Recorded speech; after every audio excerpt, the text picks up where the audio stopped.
এটা ছিল ১ এপ্রিল অপারেশনের দিন, আর আমাদেরকে সকাল ৯টার ভিতরে ভর্তি হতে বলেছিল হসপিটালে। এই জন্য সকাল সকাল রওনা দিয়ে দিয়েছিলাম হসপিটালের দিকে।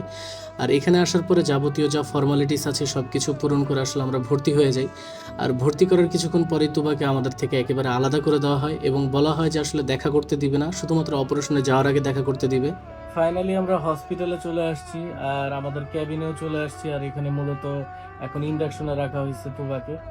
আর দেখি হয়তো বা দুপুরের পরে সার্জারি শুরু হবে আমাদের।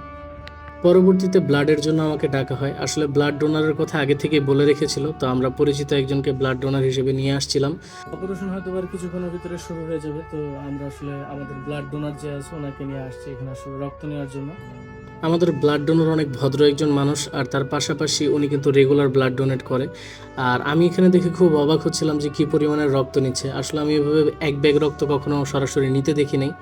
এটা ছিল সেই সময় যখন আসলে ওকে ইনকিউবেশনে রাখা হয়। এই টাইমটাতে কারোর সাথেই দেখা করতে দেওয়া হয় না, এই জন্য ভিডিও কলে কথা বলতেছিলাম। আর তার কিছুক্ষণ পরে আমাকে ডাকা হয় ওটির সামনে, বলা হয় লাস্ট একবার দেখা আপনারা করেন, এরপরে একেবারে অপারেশনের পরে দেখা করতে পারবেন।